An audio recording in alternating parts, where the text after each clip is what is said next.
Welcome to the Burn Bootcamp podcast. I'm your host, Morgan Kline, co-founder and CEO, along with my husband and company visionary, Devan Kline. And together, with our amazing team, we are going to help you push past your limits, not just physically in our gyms, but right here, mentally, emotionally, and spiritually on the Burn Bootcamp podcast. Together, we will take on challenges and break through barriers to transform into the best possible version of ourselves. We are more than a gym. We are a community. Your community. Let's go, Burn Nation. What is up, everybody, and welcome to the Burn Bootcamp podcast. My name is Devan Kline, and I am excited to be here today. I'm energized, fired up, you guys, as always.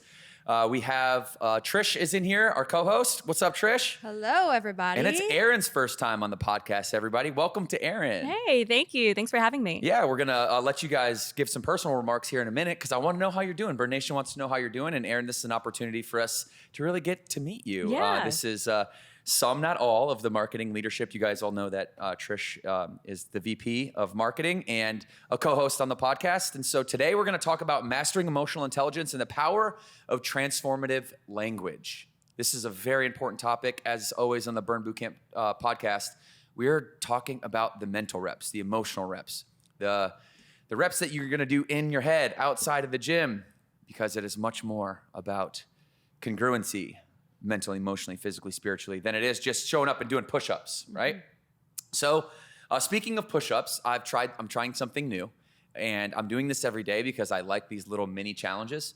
And it's just something I started doing with my kids because in the kitchen, they always ask me to do push-up contests in the evening, right? They want to know, they know they can't beat me yet, but they want to keep trying. And they'll tell me my reps don't count because I didn't hit my chest to the deck and all these things. So it's this little fun thing that we do in the evenings. So I started doing maybe 10 or 20 just with them because they can do 8 to 10 apiece. And then I started getting a little feeling good. And I started banging out another 80 just because I was already doing it and getting some momentum. And I started to feel really strong. And I'm on my 6th day of doing 100 push-ups in a row. Not in a row, 100 push-ups in as few sets as possible. That's amazing. My PR right now is 71. Nice. In a row, So, unbroken. Unbroken in a Wow. row. That's Wow. great. Started at 56 days ago, though. 54. So Consistency. you can get strong Yeah. fast. Wow, in That's 6 days. Good job. Yeah, that's how I'm doing. I'm feeling good, feeling strong. Yeah, and I'm also excited to be here, as always. Trish, how are you feeling? I'm great. It's funny. We actually do push-ups in our house too. I have 3 boys, and my husband has them do, my older 2. My 3-year-old doesn't do them quite yet. However, he really wants to.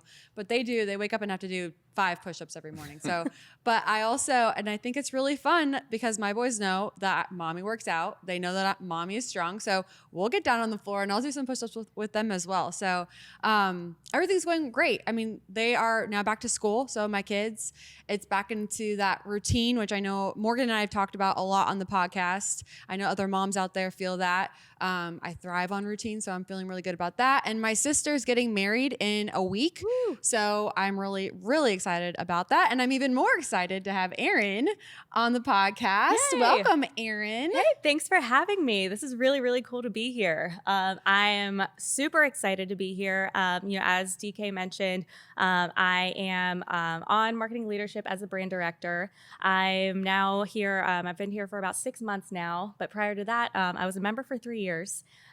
Lived, breathed the brand, absolutely loved everything about it. And as the brand director seat came up, I was like, this is made for me. My background, I am a storyteller by nature. I spent a lot of time in sports. At ESPN, I spent a few years there in media, event, game, and studio production. And then I spent 8 years in the NBA with social media, digital media, and production. And just this fitness piece is very much just aligned with who I am as a person and who I am professionally. And I'm so excited to be here. These last 6 months have been a dream for me. And, everything that I loved about Burn when I was a member, it just makes me love even more as an HQ member. And so I'm really happy to be here. That's one thing I love more about anything in our brand is that our members, you mentioned you were a member for the first 3 years first. And wow, like what an incredible opportunity for us to lead a brand that has that type of impact on people, like it did on Trish and I, right, Yes. as well.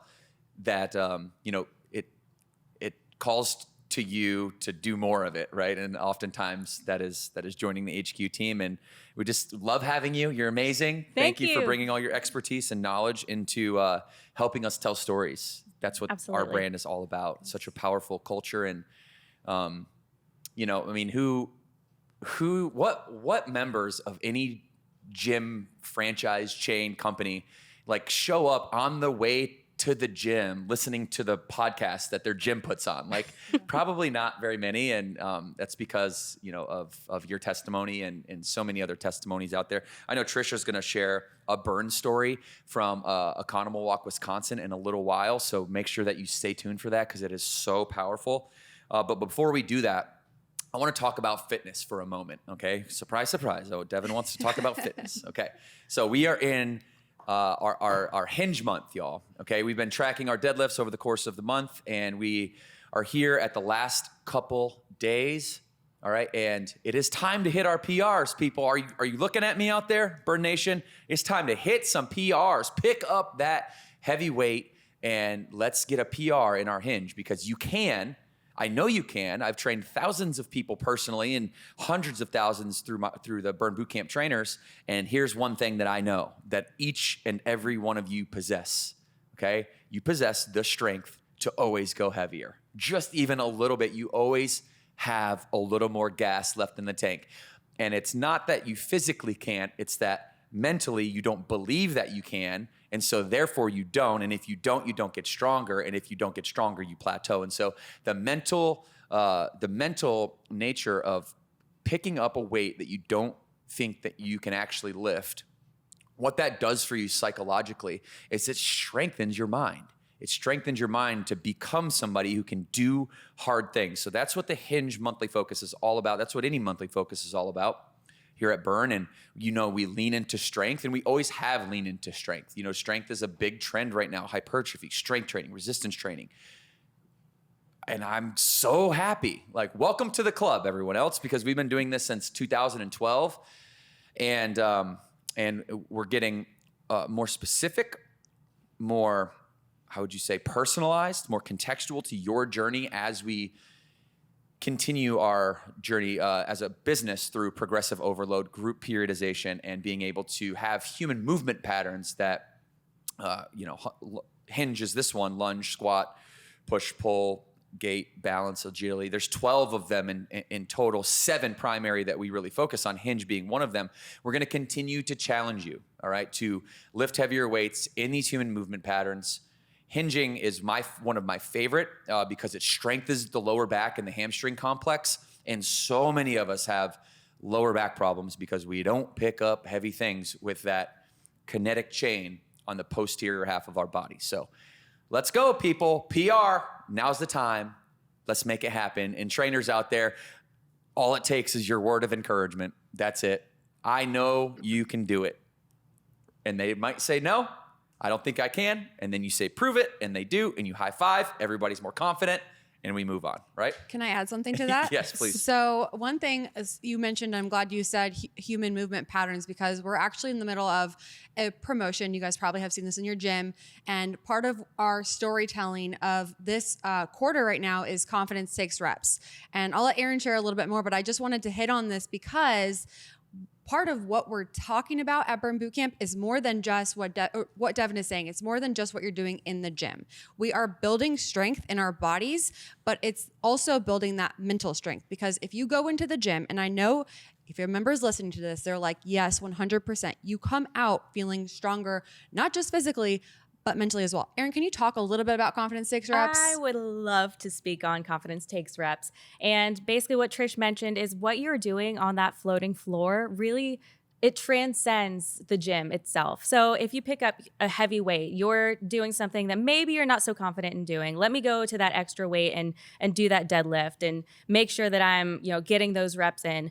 But then outside, I have that confidence on that floor. I can do more than that throughout the day. If I get that knocked out, what else can I do today? If I'm hitting that mark at burn, what else can I do in my next work meeting? What else can I do in a social setting? Can I introduce myself to somebody who maybe I've passed by every now and then? I build that confidence, and that's an innate nature that people have. Is once you start to have a little more confidence in yourself, then you start to do more things that, throughout the day, it's a trickle effect. And then before you know it, like Devan said, 6 days later, you're going from however 50 something push-ups to 70 something push-ups to make sure that, everything that you're doing is all in relation to making sure that you're just moving up that next level. Yeah, no, I love that. So if you're listening to this and you've experienced that and you know someone in your life who could really benefit from that, let them know. Now is the best time to come into a Burn near them. If there's no Burn Bootcamp near them, we have Burn On Demand. Download the app. So anyways, just wanted to call that out because it's really important right now, specifically for our this moment in our brand. Yes, absolutely.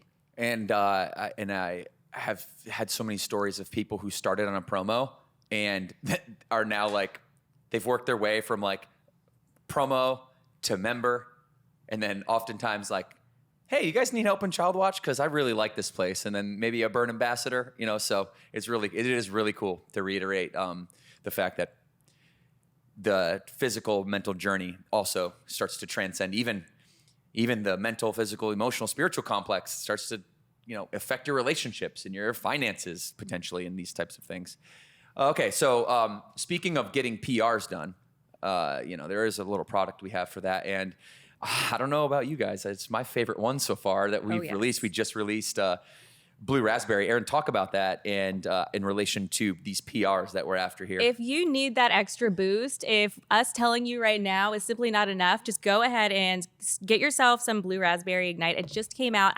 It's my personal favorite. I love it. So good. I've seen a few people just dry scoop it too because it's that good. That's but me. That is, yes, one of my new favorites. And that extra boost for me, I am, as Matt Morris would call it, a rooster crew. So I wake up, I'm a 5:30 a.m.er, and I like to work out super early in the morning. So Ignite is, I always shake that up, get that ready, put that in my fridge before I go to bed every night. I wake up, I have my routine in the morning, and getting that pre-workout on my way to the gym is something that is, I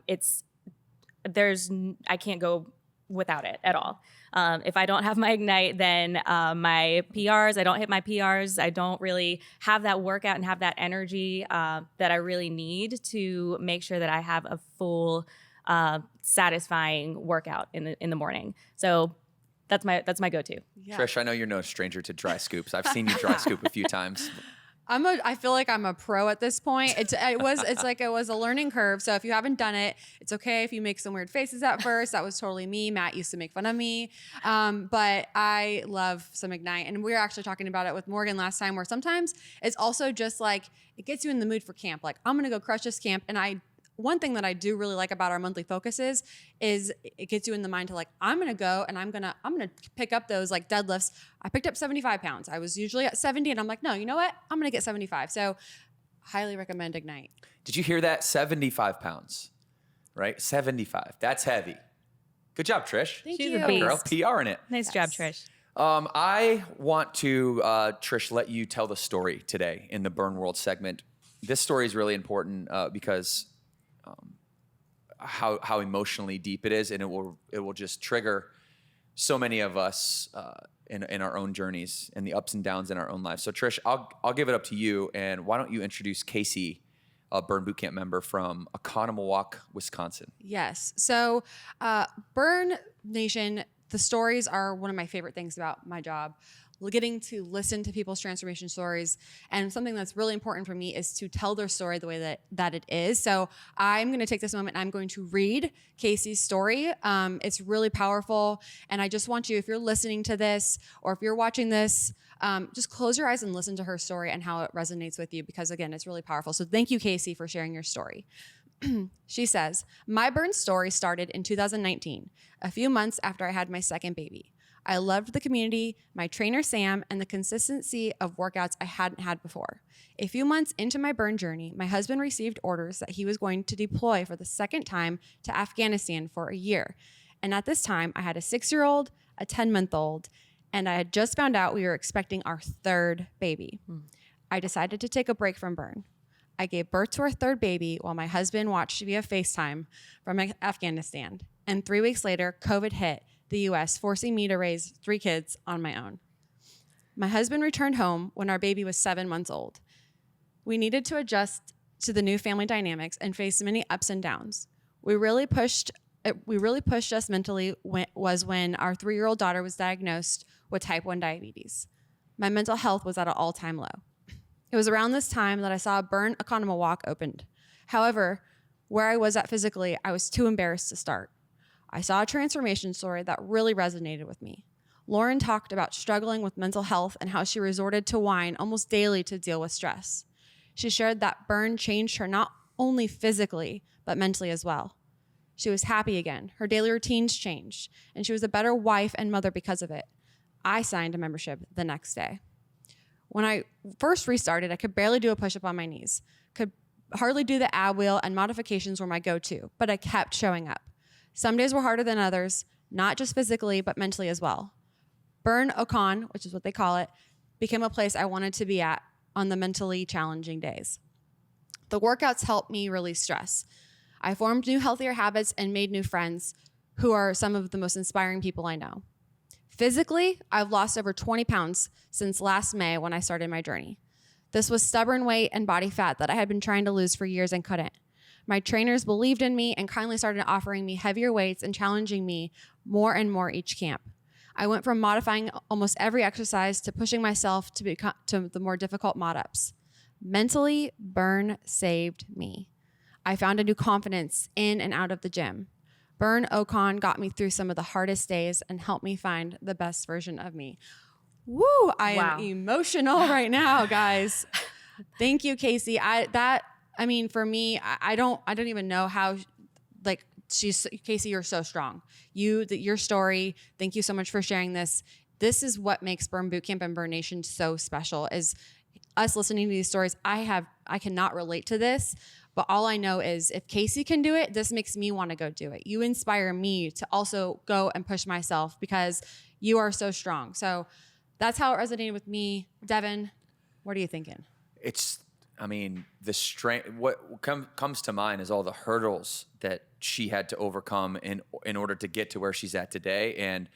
And the fact that she would never give in to any of those hurdles, that you always stay motivated by what's, the light at the end of the tunnel, or grass is greener on the other side. You have to understand, and she does, that in the moments of pain, that energy will swing back to the other side. The pendulum will swing. That negative energy that you feel it will come back.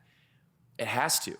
The universe does not like just expansion. It's expansion, contraction. It's negative energy and positive energy. You can't be happy all the time, or else happiness loses context and it doesn't have any meaning. And so knowing that is the foundation of emotional intelligence, and not letting your emotions grab a hold of you and take you down. She could have easily been taken down by her emotions, her circumstances. In leadership, we call it above the line or below the line. Like, are you blaming everybody for the circumstances that you're in, and are you taking, deflecting accountability, or are you taking accountability? Are you owning it, and are you saying, I'm in this situation, only I can do something about it? And it's growth mindset versus fixed mindset, and I think if there is any free will, that's what it is. It's the decision to not choose the events that happen to you, but it's the decision to react emotionally and mentally to the events that you're placed in. So how do you choose to react in any given moment is emotional intelligence, and you don't get through a journey like that without developing a strong emotional intelligence muscle, for sure. Yeah, the power of perspective, for sure. Just even thinking about, one, husband being deployed, that's tough in itself. And then 2, having 2 older ones along with expecting one on the way. I'm a mom of a 4-year-old boy and a 1-year-old girl, and just being pregnant while I was also raising another one, that's hard too. But then when your husband's deployed on top of that, and then on top of that COVID hits, that's a double, triple whammy there. And I mean, Casey, that's an incredible story that you're sharing with us. And as DK said, you could have easily, just really leaned into that and saying, like everything's working against me, but you didn't. And you found your community and you found that mental power to push through everything and come out on the other side of that. That's an incredible story. And another reason why I am very passionate about burn, because there are a lot of things that mentally you think, I can never get through this by myself. I can never do something. There's nobody that's going through what I'm going through. But then you meet this community, you meet this powerful community that's saying, you know what, you're not going through this alone. Like, we're going through this with you. And just hearing that story, it's incredible. Yeah. Thank you, Casey, for sharing that. And if you're out there and you haven't shared your story with us and you want to, please send us a message on Instagram.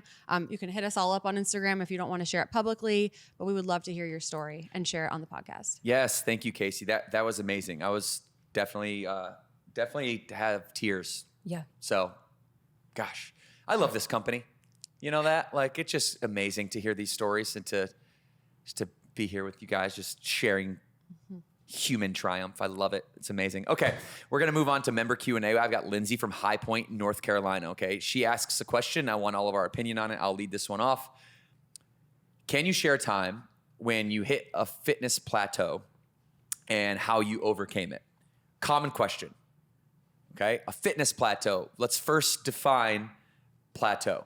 Okay, plateau means flat, going nowhere. It doesn't mean going backwards. It doesn't mean going forwards. It means going nowhere.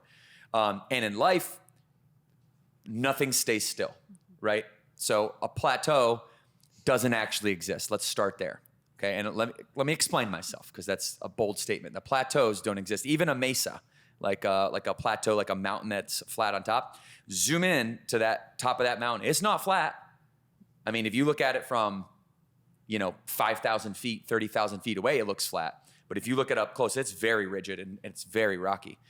So the universe does not like straight lines. It does not like still. It does not like not moving one way or the other. You're either growing in life or you're dying in life. And so that's the reason why I think language is so transformative, because plateau actually is defined differently than what you're actually experiencing. So as a metaphor, it's misrepresentative of what you're actually going through.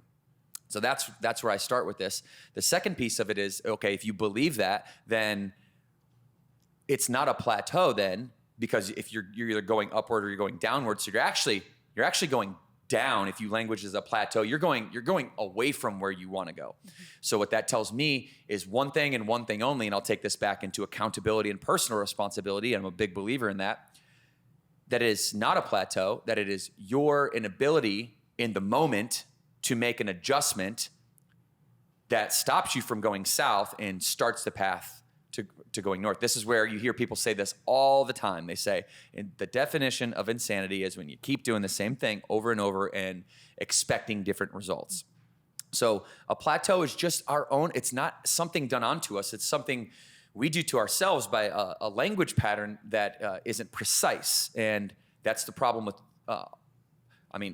psychology in general. One of the main issues is we don't have a set of vocabulary that actually means what we feel. Like, our words don't represent the emotion. So you're either going up or you're going down. And so it's the inability to make the adjustment. That's the key. So what adjustment do you need to make is the right question. Okay, so if that's the case, 99 times out of 100 in my experience, the adjustment is protein. All you've got to do, wake up in the morning. I do this every morning. I put 2 scoops of Afterburn in my shake. I shake it up. Actually, I use a little mud water. What are those things called? The little frother? Frothers. They're amazing. And we just, by the way, reformulated Afterburn chocolate, and it's the most amazing product that we've ever put out, in my opinion. It tastes like Nestle Quick, and it reminds me, that stuff that's delicious. Oh, it's so good. And so I do that with unsweetened almond milk in the morning, 2 scoops. So that's 46 grams of protein. And then I'll do 1 more in the evening. And then I just eat my normal diet throughout the day. And when I don't get the extra that bookend protein, that 46 grams here and the 23 grams here, my body doesn't respond.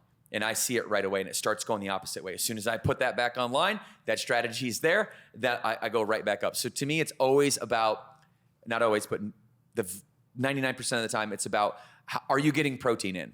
Okay, are you getting enough protein? Because if you're getting enough protein, the byproduct of that is that you're satiated and you're not hungry and you don't overeat calories, because that's the second thing we want to look at is, are you overeating calories? And overeating calories doesn't necessarily mean that you're plateauing. It just might mean that you're gaining a little bit of extra unwanted energy in the form of body fat. But get protein in and keep your resistance training strong. And we all know what happens there. That's how you get out of the plateau from like 99% of the situations that I've come across. Yeah. I'm so glad that you went deep on this idea of a plateau, because I know before I started at Burn, it's kind of on your scroll. People talk about plateauing, and I actually believed in it. I think my experience to kind of answer this question is, I agree with what Devan said. I see results if I'm consistent with my protein. I eat a lot of protein, and that's really important for you to hit your goals. I also am a big believer in your mental game going into a workout, because if you are constantly challenging yourself before a workout, you will go into camp or whatever it is that you're going to go do. Maybe it's for a run. I love to run, and I give myself a time. I want to say I'm going to hit a 4-mile run in under X minutes, whatever it is. And that challenges me to push me harder, which then in turn gives me results, right? Because I'm constantly pushing myself. So I think to me, for me personally, it's both. Like, I have to make sure that I'm showing up, giving myself goals so that way I can get stronger or get faster, and then also make sure I'm fueling my body properly. Oh, absolutely. I think the mental game has a lot to do with it. I have personally struggled a lot, even recently, just really being back into the gym. Just a little backstory. I had a little injury about a month ago, and it really took a toll on me, and I haven't been in the gym in about a month, and it was the longest that I've gone, and I could just tell, I'm very much a proponent of, I have to be in the gym. I have to remain consistent. I have to make sure that I'm sticking to my routine. And once that routine messed me up, it kind of reset my whole perspective of prioritizing my health. And it took me kind of a step back to realize that prioritizing my health doesn't necessarily mean constantly staying in the gym and constantly making sure that I am lifting heavy if nothing else around me stays the same. And so now making sure that I'm getting enough sleep, making sure that I am mentally sound, that has a lot to do with how I show up in the gym. And it makes a huge difference. And I feel like those plateaus really happen a lot when you feel like you're showing up, but everything else around you doesn't really stay consistent as well. So making sure that what you're doing in the gym is also, in relation to what you're doing outside of the gym, that remains constant. Your mental health and everything remains consistent. That's where you kind of beat that plateau. Yeah, and both of you have experienced this a lot. I have too, mostly in sport. That's where it came to me first, this idea of a plateau, like how do I throw the baseball harder? And so we've all been dealing with these like false peaks, right? Like these false plateaus, if you will. Mm-hmm. And so many people that are going through this type of stuff right now, one of the biggest problems that I observe with this whole idea of am I plateauing or not is that we will look for things outside of ourselves to change. We will want the things around us to change. I'm plateauing because my trainer. I'm plateauing because my nutrition is bad at work because everybody brings in these things. I'm and all these. I don't want to call them excuses because they're actually really valid reasons why things could go wrong. But here's my problem with it. It's that you're giving up your own personal power to the world around you and expecting it to change, rather than going inside of yourself and changing from the inside out. So if you want the world to change, you've got to change first around. And so that is, when we talk about how to get out of a plateau, the question is, what about my behavior, my character needs to change in order for me to keep going the right direction? So that's a great question, Lindsay. It really is. And If you guys have any burning questions, listen, we are here for you. All right, we got you. Just go ahead and DM them in. You can just DM Trish. Yeah, there you go. Aaron, myself. Burn Bootcamp is the best place because we've got the teams all over it to answer your questions. But Lindsay from High Point, thank you so much. And now you know there's no such thing as a plateau. There's only the inability for any individual at any given time to ask themselves the question, what needs to change about me? And then make that adjustment, not expecting anybody else or anything else around them to change first. Segment number 4, which is our first health and fitness headline. Trish, I'm gonna let you introduce this to us because it is a great segue from emotional intelligence around language into this Forbes article. Why don't you break it down for us, give us a little context, and then we'll talk about it. Yes. So we have talked a lot about on this podcast self-awareness. And I think Burn Bootcamp really does a really good job of giving our members, I'm speaking for myself, more self-awareness. And so we are going to be talking right now about emotional intelligence, because part of self-awareness is having emotional intelligence. This article is titled Emotional Intelligence, the #1 leadership skill for 2024, says research. I love thinking or reading about emotional intelligence. Obviously in my position, it doesn't matter if you're a leader, everyone's leader in my book. It doesn't matter if you work a corporate job or you are a stay-at-home mom, whatever it is, you're still leading your own life, right? So don't think of this as, oh, I have to have a corporate job for this to apply to me. This applies for everybody. But specifically in this article, we're going to define what emotional intelligence is. So popularized by Dr. Daniel Goleman, so I do want to give him credit. Emotional intelligence is the ability to recognize, understand, and effectively manage your emotions and that of others. This article does say that, so if you are in that corporate space, it says, Emotional intelligence is, or also called EQ, is prized by employers because it demonstrates a susceptibility to learn and grow, also known as self-awareness, which shows that you have a positive attitude and will more readily take on feedback and improve your performance. So, how can I build emotional intelligence? This article goes through, and we'll link this out for you guys. So if you guys want to dive into it, you can do that here as well. But #1 is lifelong learning. So a key aspect of leadership and career progression, or again, wherever you are in life, is being willing to embrace a lifestyle of continuous learning, also known as a growth mindset. If you've been listening to this podcast for any certain time, or if you follow Devan on Instagram, or if you're lucky enough to get to hear him and have him be your mentor, he talks about growth mindset. I credit him for where I'm at now from a growth mindset perspective. He's really helped me have more of that self-awareness of just where am I at in life, and making sure that I know I am in control of my future and the decisions that I make. No one else is. So that's lifelong learning. #2, resilience. Resilience is another essential skill that is a trait of emotional intelligence. Being resilient means that you open yourself up to innovation and possibilities in your life and work, and are comfortable taking risks and making failures because you see them as opportunities to grow.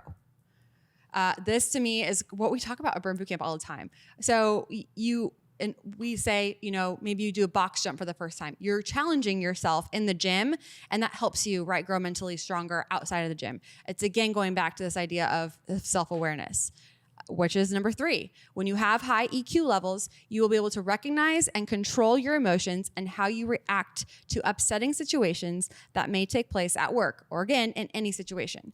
Your emotions will be under more control, and your well-being will improve. To develop self-awareness, learn stress management techniques, note down your feelings and reactions at work towards the end of the day, or take a long work week. Practice mindfulness. So really being in the moment and understand, why are you feeling the way that you're feeling? Don't just brush it under the rug. Really think about it, and that's going to help you, again, grow. So going back to that whole idea of growth mindset. #4 is empathy. Empathy is especially critical for leaders in 2024, as there's becoming more and more increased focus on leadership styles that embrace well-being and work-life balance. I love this one because our core values, I lean into our core values, not just for my day-to-day at work, but also in our marketing efforts. It's something that's really important to us. And number one on our core values is people first. So it's having that empathy, really understanding. And you need empathy if you're going to have hard conversations. My number one goal as a leader with Erin is helping her grow. I need to have empathy towards her. We have to have hard conversations. But at the end of the day, we both know, and it's 360 feedback, because I want her to have those hard conversations with me too. So that way we don't just grow at work, but it's also helping us grow outside of work at the same time. And then number 5 is team skills. You need a solid set of social and teamwork skills.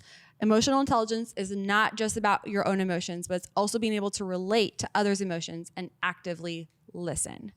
So that is, in a nutshell, emotional intelligence. Erin, what are your thoughts on that? Yeah, I think that is a great article. And the two things that really stick out to me, I feel like resilience and that growth mindset, and just really that push to learn. There are a handful of companies where you have CEOs who have been in their seats for, 30, 40 years. And, they stay in that same mindset. Well, this is how we grew the company. This is how we're going to keep the company, because this is what we've always done. This is what we're going to do. And they're lacking that growth mindset to where they're not adapting with the times, in the time where everything is changing, especially with media, especially with, artificial intelligence. Like, not adapting to the times is just detrimental for any company. So having a leader who's not adaptable like that and doesn't have that growth mindset, you're essentially setting your company up for failure if you do that. And so being able to have that leadership effort and that leadership team that's constantly growing and constantly adapting with the times, that is a great leadership to have for any company. And that's something that I love seeing here at Burn, and especially that resilience piece too. Having them really open themselves up to vulnerability and really pushing themselves, and having us witness that is amazing. Like, I was there when Trish hit her 9 pull-up PR earlier this year. And I was there when she went back into the gym and she put the mic back on as a trainer. And to me, that is so inspiring to see my leader come in and open herself up and being that vulnerable and really pushing herself to challenge herself mentally, because that's the kind of person that I want to work for.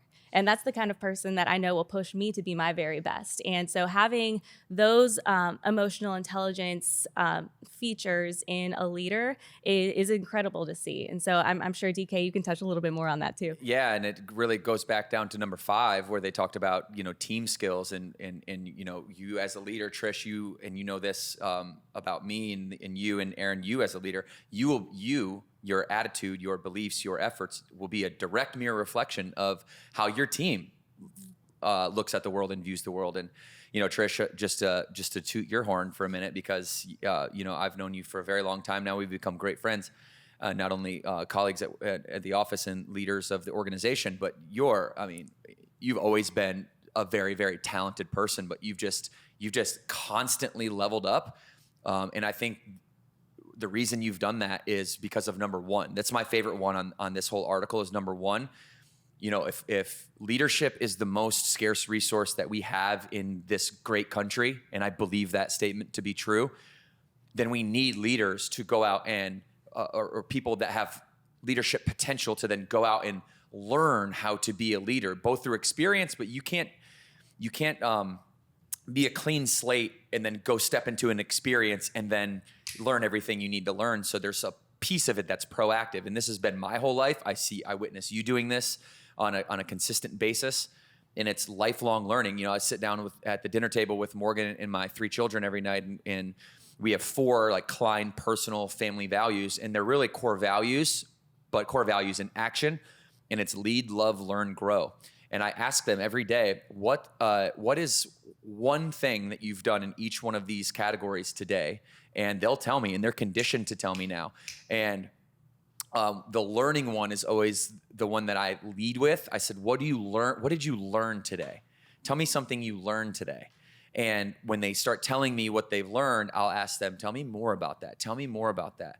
And give them something else that they can, like a track or a chain of thoughts that they can go out and pick up the next day. So it's this constant and never-ending evolution of the human through self-university. And to me, that's the most important thing, because you don't get a chance to even understand what resilience or self-awareness, or how much empathy is too much empathy, because that's a real thing too. And if you have too much empathy and you look at only other people's perspective to see the world, then you're going to get walked all over. And too much empathy can equal weakness, and weakness in terms of I don't stand up for myself. I'm not strong in my character and my beliefs, which is so important, right, to be a leader. So they're all intertwined, but to me, learning is just one step ahead of leading.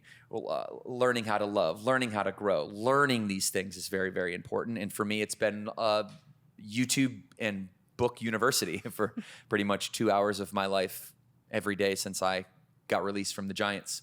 Every day. It's 2 hours learning something that will help my life get better, or sometimes just learning something that I think is really, really interesting, like, physics or something like that doesn't really have an application to what I do on a daily basis. But expanding your consciousness, right? Like, that's, to me, the punchline. Learning helps you expand your consciousness. The more you expand your consciousness, the more opportunity that you have for self-awareness, and that cascades into empathy and language and all the other things that make up our character. So I appreciate you giving me a little nod there too, Pena. Yeah. That's pretty cool. Always, Devan. That's pretty cool. Okay, so anything else on this article? It's a really good one. We'll link it in the show notes for you guys. I really enjoy having these articles. If there's any topics that you'd like us to cover, any articles that you're like, what is this really saying here? This is a solid article right here. Good job, Rachel Wells, award-winning serial entrepreneur and leadership expert, contributor to Forbes. Shout out Forbes. Leadership and Careers. Good job. That's a great article. Yeah, and I think just also to kind of, how does this apply to Burn? I think if someone's like, why are we talking about this? We at Burn are not just focused on how you are transforming your physical body. It's also really leaning into and pouring into your mental. At the end of the day, it's your lifestyle, right? So what all of those things that encompass what makes you you is more than just what your body is capable of doing. So just kind of wanted to tie that back to the why behind this and why we really think that this is an important thing for you to understand. Yeah, for sure. Okay, let's go to Sarah's question. So Sarah writes in from Anderson Township, Ohio. What's up, Sarah? A-Town, stand up. How do you handle the balance between pushing members to achieve their goals and preventing overtraining or burnout? I think that's a trainer-directed question, but Aaron, I'm going to start with you, and I'd maybe like your perspective from an experience standpoint. How do you, because you already touched on this a little bit, Sure. so let's elaborate on that and go a layer or two deeper. How do you handle the balance between pushing yourself to achieve your goals versus preventing overtraining or burnout? Preventing overtraining and burnout is really something that this year it took a lot for me.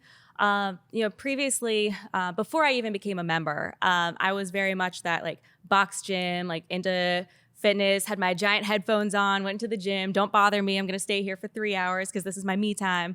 And that was really how I saw working out, and that was how I saw fitness. And it took my friends to say, why don't you just try out Burn? This is something that, we absolutely love. And I was like, I'm not really big into group fitness. This isn't really something that I'm really into, but you guys are my friends. Like, I'll just do this for you. I'll go to one camp. Turns out that community piece was exactly what I didn't know I needed. And that was the game changer for me, because that community piece at Burn helps me prevent burnout. And that community piece is where I know that everyone around me, whether it's my trainers, whether it's the people who I work out with, who have become my friends, whether it's my friends outside who also go to Burn, they are very much open and honest, saying, hey, you look a little tired, or hey, you look a little stressed. Why don't you take some time to yourself? And it really opened up that vulnerable piece for me in the gym, to where, if I'm in the gym and I'm prioritizing, working out, lifting heavy, making sure that I'm doing this by myself, I don't know in my mind if I'm burning out or not, because I just get up and do it. And yes, I'm sluggish, but I'm like, okay, this is something that I really need to stick with, because in my mind, that's just me. Like I just go, go, go, go, go.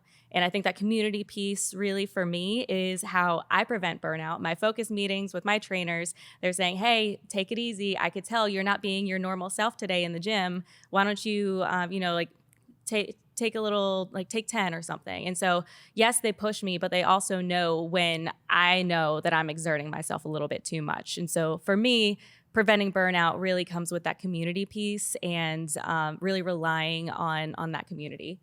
Trish? Yeah. So for me specifically, I don't know. Like, I feel like ever since I started going to Burn, I was a 2-a-day.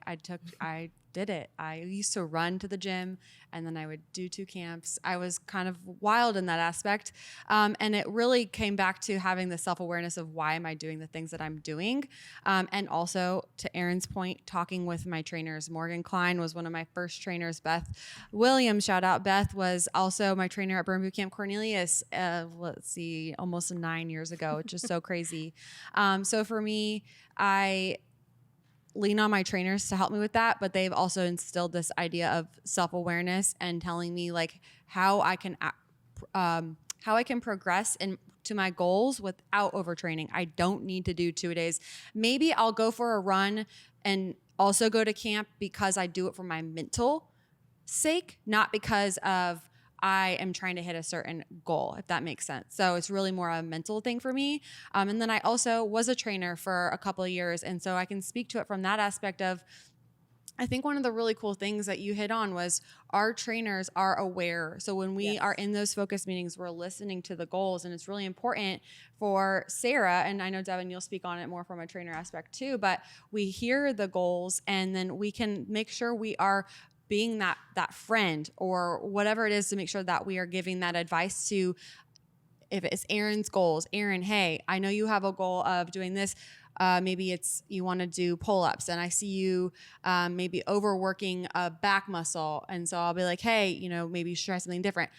I think that from a trainer perspective, that's what I would lean into, is just making sure I'm aware of what they're doing in camp and giving that one-on-one attention. Devan, you speak more on it from a trainer perspective? Yeah, to prevent overtraining and burnout for me is it's very simple, especially in the trainer-member relationship. So I'll stay in that context. Okay, so here's how it works, right?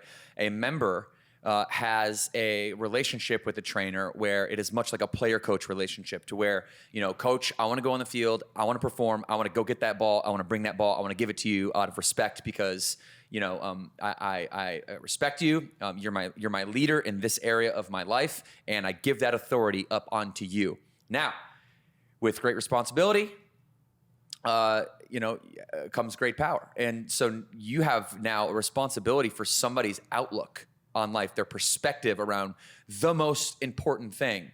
Like, health is the new rich. Like, if we're not healthy, we're not living. We're not wealthy if we're not healthy. And this relationship with trainers needs to I think be taken very seriously from this perspective, that if you project your goals onto members, if you project the things that you'd like them to do onto them, without them telling you what they'd like to do, they'll go do it. And they'll go do it because they have that respect. They want to go get you the game ball. And they want to say, hey, look at me. I did what you asked me to do. And because you'll give them encouragement for that, in which you should, in which they should crave that encouragement, because that's mostly what it's all about. Encouragement's free. We should be giving it out. But on what foundation? On a foundation onto which you are blindly listening to somebody else project their goals onto you? We can't do it that way. Okay, so let's inverse it. And this is where focus meetings comes in to our business. And so our trainers, when a new member comes on, they have 3 focus meetings. The very first one is finding out, not projecting our goals onto them, but finding out what their goals are. And this is a leadership principle that transcends the focus meeting room with a trainer and a member. This is also executives in the boardroom and middle management, and it's also you at home with your kids and you on the PTA board. You have to know the vision of the people around you if you want to be an effective leader. So in order for me to motivate you, I've got to know what you really want, because you definitely don't want the same things that I want. So if I project onto you what I think, you're going to burn out, you're going to fail. We're not asking ourselves the right question from the jump. The right question from the jump is, What is your vision? What do you want? Tell me more about what you want. How does that affect you emotionally in your life? How does that make your life more wonderful? What would happen if you didn't do that? What would happen if you kept doing the behaviors that you're doing now? Where would you be in 20 years? So as a leader, I'm using my leadership very carefully. That authority that I'm gifted for having a mic on my face, I'm using it very cautiously, and I am not projecting onto others what I think their goals should be. If they say, what do you think my goal should be, Devan? I say, I don't know. What do you think? I know that has something to do with working out at Burn. That's what usually I'd say. It has something to do with eating better and something to do with working out at Burn and like getting recovery. I used to tell people, if you want a place to start, what's your strength goals? But we also have to have lengthening goals, strengthening and lengthening. Because the number one way to burn out or get disassociated or disinterested with fitness is being on the sidelines because you're injured. Soon as that happens, the anchor of your day was that workout, that 5:30 a.m. Rooster Crew workout with your people that you couldn't miss, but you're injured. So that's put you on the sideline, but you never did the mental work to actually understand what your vision is, why you want it, what's stopping you from getting that, and who you would be if you had it and who you would be if you didn't have it. You never did that work. So as soon as adversity comes in, boom, you're just stuck and you don't know what to do because you haven't defined the goal or the vision for yourself. You're just living through somebody else's vision. So that is leadership 101 in my book, in my world. What I got to know at all times, the people that I am responsible for any part of their well-being, their body, their mind, their emotional, mental health, their spiritual health, relational health, financial health, work time, money, whatever it is, I have to understand what they want. Ask questions because questions are the answer. And it's not about me and what I want for somebody. That's ego driven. It's about them and what they want and what they need. And then oftentimes what we find is when you ask that question, showing up at 5:30 every single day consistently isn't actually that important to them. What's important to them is that they're able at least one time a week to have their kids see them in their burn gear heading out the door to camp, knowing that they're going to go do something that's really hard so that their kids form a positive association with fitness. And that was it in most cases. And here I am as a trainer projecting like, you should set PRs. Yeah, you should log all your food. That's what you should do. Yeah, you should step on that scale. You should do all these things that I'm not even certain this is healthy for you, period, with your makeup. So as unique as we are as individual human beings should be as unique as our individual goals and visions are as human beings. And nobody can make those things up beside us. And then it's on us to make sure that the people that we give up control or responsibility or authority in our lives, we got to make sure that we know what each other wants. I know exactly what Trish wants from a personal and professional standpoint because I've asked her 5 times. And just to make sure that's still what you want. She'll tell me the same thing every time. I'm the CMO, Devan. Can you stop asking me? They're like, I know, and this is what it's going to look like, and this is what my team's going to have. And Trish, how does that affect your life and your family? Well, my kids get to grow up watching their mom like already, be into fitness and take their career to the next level and lead all these people and just be the role model that that she's always envisioned for herself. And and we got to keep going deeper on that because it changes and it evolves, but. Each one of us are leaders of something. Mm-hmm. Ourselves, number one. And as soon as you can be a leader of yourself, now you can start to be a leader for your family. Then you can be a leader for your business. Then you can be a leader for your community, and then your city, and then your state, and then your region, and then the world. But so often we try to be a leader to the world before we've ever cleaned our car out. Something like that. Mic drop. Mic drop. Yeah, I'm ready to run through a brick wall right now after that. When you sit in like thousands of focus meetings and you have these conversations, Trish, you know just as well as I do, like these things, human beings have the same patterns. It's all uniquely different, but it's all, you can categorize them. The details are different, but the categories are the same. Mm-hmm. And, and then you learn the archetypes of humans, and it's just like, we're all so uniquely different, but we're also so similar.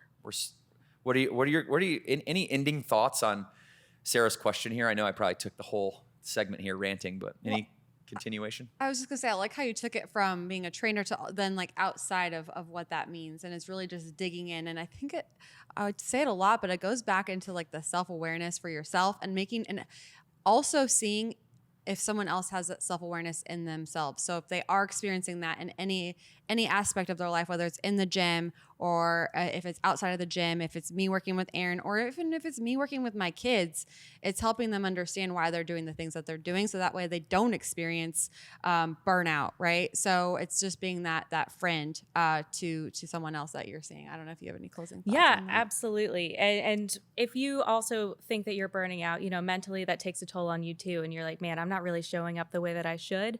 But then also, if you get out of your head for a second and you also see that you do have your kids, you do have your team that's looking at you, they might see you in a totally different light that you're seeing yourself in too. So give yourself a little more grace and a little extra credit than you are giving yourself, because you are showing up. Whether you don't think that you're showing up for yourself, you're showing up for everybody else around you. And I think that's really important to remember as well, because we always have those intrusive thoughts. But then you also have to think about, like, how else are my kids seeing me? How else is my spouse seeing me? And that could be completely different. And just opening your eyes to seeing how other people see you could really be a game changer to that too. Mm-hmm. So we've got a request for some advice on our next segment here.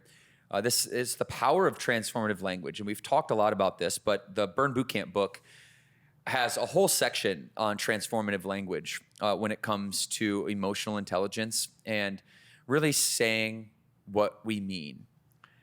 Vocabulary or language is the barrier to connection. And I think Aaron mentioned AI earlier, which is a very exciting time because we're going to, through technology, eventually be able to eliminate that barrier of cross-cultural communication through real-time translating. But that isn't going to fix the problem that we have with ourselves in being able to open up our vocabulary and condition our mind to say the things that we mean. So what happens as you grow up, right? So I grew up in Battle Creek, Michigan. My father in and out of jail, prison my whole life. I was in poverty. I grew up across the street from Section 8 housing. We called it the projects. And, I had a great life. While I was in it, I didn't know any better. But in retrospect, kind of rough. And growing up, my parents, they didn't partake in any lifelong learning at all. They were the same people when they were 16 as they were when they were 56. And the language patterns that I grew up around became epigenetically part of who I am. And it took me a long time to break the pattern of negative language, of more precisely, language of uncertainty. So what does that mean? People that aren't committed to greatness or to pursuing something that is valuable to society, or they don't pursue something that leaves the world behind better than when they found it, they'll tend to be very vague with their language without being precise subconsciously. Why? Because of the fear that we have of failing. So if we're going to set a goal out there and we're going to go say, I want to lose weight. Let's just use this as an example. I want to lose weight. Well, literally go walk around the block and you lost 0.01 pounds. You lost weight. You got what you asked for, but what are you actually asking for? There's a guy that is a gentleman that kind of rides his bike up around the gas station by my house. And his name is Spencer, and he has a little tree fort back in the woods. And what he does is he comes up and he'll ride around. He came up to me one day and he said, by the way, I'm filling up air in my 2022 brand new Range Rover Sport, right? $100,000 car. And he comes up to me and says, hey, sir, that's a very nice car. Could you please spare me 50 cents? And I said, I thought in my mind immediately, this is the power of you get what you ask for. Here I am, he doesn't know I'm a giving person, but I'm a very giving person. and I have this car that has evidence that I have discretionary income. And he asked me for 50 cents. And it hurt my heart because this is what my parents did their whole lives. They lived their life getting what they were asking for. And so instead of giving Spencer 50 cents, I took him into the gas station and I filled up 4 grocery bags full of stuff and spent, I don't know, 40, 50 bucks on just a little shopping spree. And this gentleman broke down into tears, put the bags on his bike, and rode away singing a song at the top of his lungs. I got pictures and documents of it, and we took a picture in the gas station. I knew I'd want to tell my kids that story one day because it's such a powerful lesson of be specific in your life. What you ask for, you will get. And growing up, just watching my parents ask for nothing really specific out of fear of getting told no or fear of being a failure, just it really opened my eyes, that story, into how powerful transformative language really is. And that's why we wrote about it in the book. We wanted to put something in the book that would take, because it's very easy, and this is my last point, and I don't want to ramble here, but it's very easy to go through life using what I would call shadow language. Like, it's not really precise, but it's also not societally or culturally taboo. So words like I don't know, sure, I guess, maybe, the language of indifference, right? There's a language pattern that winners use, and there's a language pattern that losers use. We call it the words of winners and the languages of losers. Is that harsh? I tried to think of a better way to put it, but it's just the truth. Yeah. It's just the truth that if you are losing in any given area of your life or in totality, your language is the place that you should look first. What is your language? Forms your perspective, forms your thoughts, which ultimately your behaviors, your experiences, reactions all stem from that. So the words of winners it's a much different language pattern. And then there's this gray area right in the middle. This is the gray area that I want to alert everybody to. Go read it in the book. I'll find out what page it's on here in a moment. But go read it in the book, because this is the danger. Because most of us aren't at rock bottom, and most of us aren't like, in nirvana. Most of us are like in this middle area where we use these language patterns in some area of our life, and we're asking why we're plateauing, and we're asking all these questions that we don't have these answers to. But really, you're just uncertain, and you're unclear, and you're unprecise, and you're not defining what success looks like, maybe subconsciously, so that you don't have to feel what it's like to be a failure eventually. Because your parents had taught you your whole life, don't set your goals too high, honey, because, I don't know, people like us don't really do things like that. Yeah. And so my question for you, my challenge to you is, are you your own person, or are you the people in your family who have always had no core values, who have always had language that is in the gray shadow area? So it's dangerous, people. It's very dangerous. It is, and I think, this is a good time for everyone, and I, have to check myself sometimes, is to take inventory of what you are currently, how you process or how you think about how you're talking to yourself. In moments of times when I don't really know, maybe Devan asks me to do something and maybe I'm just not confident in whatever that is, I have to check myself to say, instead of saying, I can't do this, I got to figure out, how can I do it? Is it me asking for help? Is it me going back to him and asking a clarifying question? Is it me going to Morgan? Is it, me doing research on my own? So next time you're in a moment where you just are feeling not confident or down or bad energy, take a minute, pause, and think about the words you're telling yourself. Because like Devan said, it starts with you, and you're most likely saying, I can't, or this isn't going to work. It's negative. If you flip it and you say, I can do this, and I'm going to write down the steps to make sure that I can do this, because there is a way to do it. We can figure it out. Everything is figure outable. So to me, it's really taking inventory. And also, with my kids, I think that has brought a lot of self-awareness to me, hearing my kids say, I can't do that. Well, we stop them in their tracks now, and we say, you don't say that. You can do it. You can't do it right.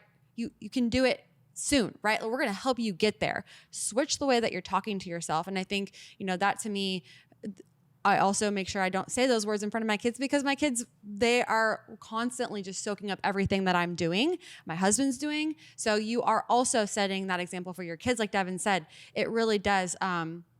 It really is impactful. And even if you don't think it's making an impact, it 100% is. It's a generational thing too. And for me, a lot of times I have to check myself, because growing up, I've always witnessed if I feel like I might fail at it, I'm not even going to try it. And, maybe I'll try it behind closed doors because I'm a little nervous, because what would it look like if I failed? And I don't want that to look bad, especially, if I'm attempting to try something and my kids see me fail, how's that going to look? Everyone looks up to me, and if I fail, that's just going to look really bad. And it took a lot of transformative talk in my head saying it's okay to fail. It's okay to really show that you're showing up and you're really trying things. And what I actually did with my daughter, when I found out I was having a daughter, in my mind, I was like, man, growing up, like all of these intrusive thoughts that were going through my head as I was growing, like, how do I make sure that I don't pass that on to my little girl? And one thing that I've done is I've taken an old picture of myself. I think I was in like the 1st or 2nd grade, and it's on my bathroom mirror. And so every morning I look at myself when I was 6 years old. And if I'm looking at myself now at 35 and I'm saying these things to myself, would I say those same things to that 6-year-old girl? And the last thing I want to do is to pass that on to my daughter, and for my daughter to think that she's not good enough. So that's one thing that I am 100% conscious of now with my daughter, and now with my son too, is just making sure that I am becoming the best version of myself, because I want my kids to become the best version of themselves too. Yeah, that's beautiful, you guys. I mean, that's what it's all about. It really is. And I think the next question too, we're going to continue this conversation. I think these 2 questions kind of blend in together, but I'll go ahead and pose Casey's, because I think we can go another round. Casey from Gretna, Nebraska. She writes in and she asks, can you share some strategies for overcoming gym anxiety or intimidation, especially for beginners, trying to bring a friend with me to burn that struggles with this? And so we can touch on that a little bit as well. But I think it's a great segue into this question from transformative language into overcoming anxiety or intimidation, especially for beginners. And you guys can maybe both talk on that from your experience when you first started Burn, and answer Casey's question. I'll start it off with. I think this is really important to have a framework.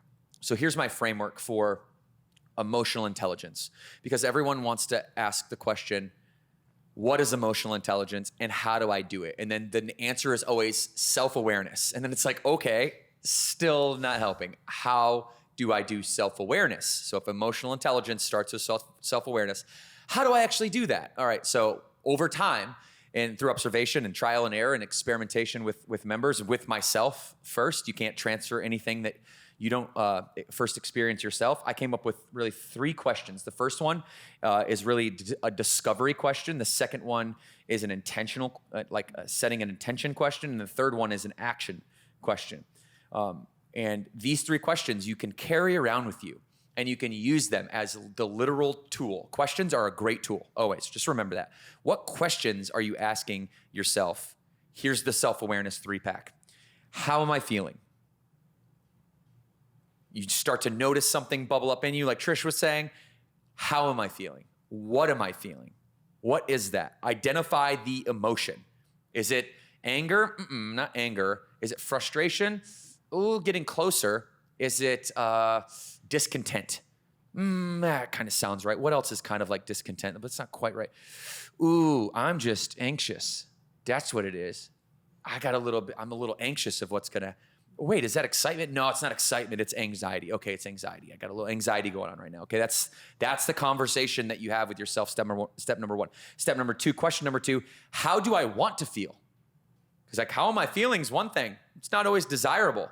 What do I desire to feel? How do I want to feel? That's the intent. The power of setting that intention is what most people miss. right? Even those who practice self-awareness will just stop at how am I feeling? That's not good enough. That's mistaking movement for progress. What you've got to do is take that to the next level and say, how do I want to feel? What is the intention? And the third question of the self-awareness 3-pack is, what's stopping me from feeling that way? What's the action? Because we all know that discovery or knowledge, if you will, knowledge about your emotion isn't power. It's potentially power. Intentions, you can give me intentions all day. If you have intentions without execution, there's no trust there. And then action. Discovery, intention, and action. It ends with action, massive action. And here's what happens when we don't go all the way through this process and we stop short at just emotional intelligence. We break promises to ourselves. And when we break promises to ourselves, we degrade our confidence. And when we degrade our confidence, you're eroding the very fabric of the DNA of your emotional intelligence, the foundation of its confidence. And our entire goal is to increase esteem, increase confidence. And the way you do that is through self-awareness 3-pack, these 3 questions. So that's my little way to answer her question. What do you guys think? What do you think, Aaron? Let's start with you. We'll go to Trish. As far as overcoming gym anxiety, I would say Burn itself obviously founded on community. And I think you already have that level up right now. You have a friend who is struggling with that, but Casey, you can be that person for her. You can be the person who makes her feel a little less nervous about showing up at the gym. Maybe it's something, it could be maybe she's struggling with her form. That's something that our trainers, our focus meetings, we can easily help combat that. If that's something that she's nervous about, if she's nervous about, maybe she is just a little more deconditioned than everyone else, or she just thinks that she can't keep up with everybody. Everyone moves at their own pace at camp. And I think it's just really that mental hurdle that, just showing up and taking that first camp is really something that hopefully will change that mindset with her. And, you being her friend and having that opportunity to use you as a crutch, I think is a great opportunity to say, listen, when you show up, do not feel like you are in this alone, because I will be there with you. I will go with you to every single station. We obviously know that our trainers can keep an eye out. If you feel like you're going to injure yourself, if you're not doing something correctly, then we can absolutely make sure that we're combating that. Yeah, and I think that my first reaction when I read this member question, and you kind of hit on it, was I would have to ask why. Mm-hmm. Why are you feeling anxious? Why are you feeling intimidated? So I'm pouring into my friend, whoever it is, as I know I've talked to people who are intimidated on going to Burn or just to the gym or whatever it is in life, asking those questions, because most likely it's going to go back up to what we were just talking about with that self-talk. They're telling themselves, I can't do it because X of all the things that Aaron just rattled off. So I would dig into that with them and say, let's fix how you're thinking about approaching this, and what are your goals? What do you want to do? I think, again, Devan hit on it, and we see this a lot through our transformation stories when he said a goal might be to lose weight, but that's not your goal, right? Because you can go do that. What is the actual goal? Let's dig into it and let's figure out how to make you feel more confident in showing up for yourself, because that's step one. Taking all into account all the things Devan just said for the 3-step approach for self-awareness, that's going to help them get to that point. So I think this is a big question, because there's more that I would want to dig into to really figure out how to help my friend fix whatever it is in their head that's not giving them that confidence to show up for themselves. I love that. I love this question. It is, and what a caring person. What a caring person. Casey, to bring your friend into something that is to care this much, to write in and ask us the question about how to get your friend kind of over, in a sense herself, but also the fear that, society puts in. Burn boot camp sounds so intimidating if you're somebody that has never done it before, but I want everybody to know everything we do with this is done with an intention. And there's a reason it's intimidating, because as you look at the logo, as you walk through the door underneath the logo, a logo, if it's a good one, it represents something that's living and breathing. And if it's living and breathing, it has a character and a sense of emotion in itself. So the logo itself is designed to create a little bit of doubt. Burn boot camp, what that thing sounds crazy. Yes, it does. And you are also crazy. How about that? You're crazier. Yeah, it's tough, but you're tougher. Yeah, it's hard, but you're stronger. And when you take that mentality that I can do hard things, like I wasn't gonna call burn like anything soft. It was not gonna be, people said, why do you call it burn boot camp with a target market for women and their families and then make it blue? Well, because I don't have any reason behind the color. The color was because I wanted to fit in Charlotte when we first moved here, and everything else was blue. So I figured you couldn't go wrong. It's a great choice. Yeah.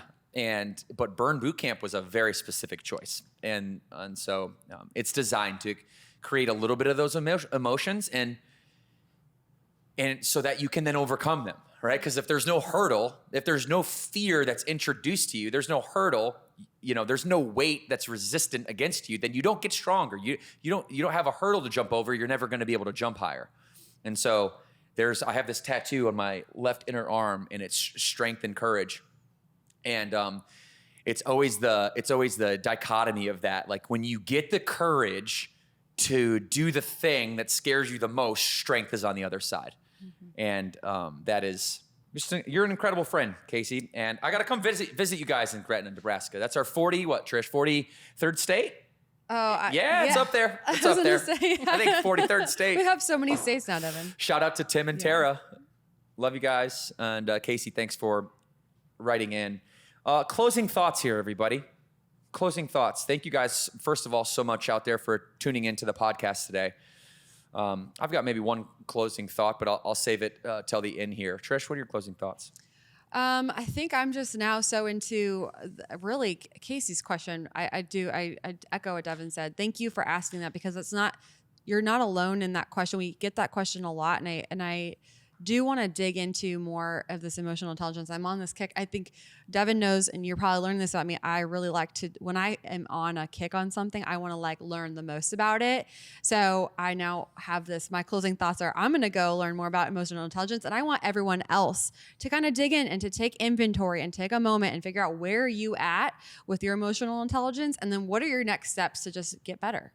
Yeah, I will 100% echo that, because being out of the gym, kind of coming back from injury a lot, this was a great topic, I think, for me to touch on, because I've been going through this a lot, and kind of going through that mental transformation for me is, really prioritizing my health in the sense that, my mindset really needs to align with what I'm doing physically, and that physical insertion to my body. So this has been great. And I've really, really enjoyed discussing emotional intelligence and that transformative language. Yeah.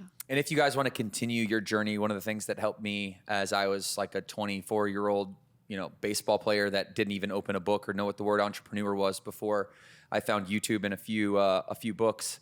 Like I mentioned during the show here, I've continued that journey every day at minimum an hour or two, and it is every day. And one of the things that I came across is the big 5 personality traits. And this will be, if you want to go from kind of anecdote into a layer deeper into psychology and the actual scientific definitions of personality, you'll learn a ton about yourself. I believe there's a site called knowyourself.com or something like that, knowyourself.org. We can find it and link it in the show notes. But it's a Jordan B. Peterson, who's a famous psychologist. It's his personality assessment. And this one, I really like it, although we use Culture Index in the business because it's a more corporate structured way to look. It's a more corporate structured lens to look at personality and characteristics, personality traits through. But the big 5 personality traits are the universally accepted personality traits by psychologists. And trait openness is one of them. There's 5 total, and it kind of gives you where you're at on the ranking from 0 to 100. So for example, one thing I confirmed about myself when I took the personality test was that my trait openness, which means creativity, autonomy, ability to be a self-starter, that was in the 99th percentile, which was reaffirming to me because I always felt like a very creative person that has just this flow of ideas coming for whatever reason, my thoughts or pictures. And so that's one of the behaviors on a daily basis of trait openness. So Trey, openness, and you'll find out how industrious you are. That's the scientific way to say how hard do you work, how industrious you are, and so on and so on. So it's a great way to know yourself, and also Trish, like to know a layer deeper into like how the scientific community structures psychology and how they fit language patterns, transformative language up underneath those big 5 personality traits. And so go check that out. But at the end of the day, guys, my parting words are that your motivation for doing anything in your life is just one word: love.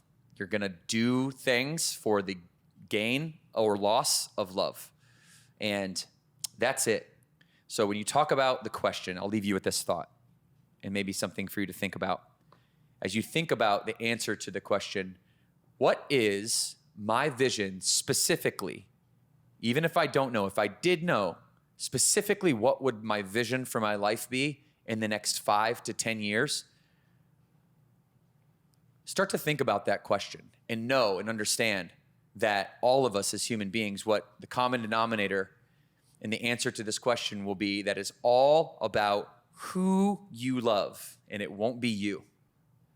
We will do for others who we love dearly in our lives more than we will do for ourselves. We will take a bullet for our children. So what motivates you isn't what you want. That's the ego. You're never going to get to where you want to go if you're motivated solely by what you want. If it needs to be me time, and it needs to be all about me, and it needs to be my goals, and my this, and my that, and my, and me.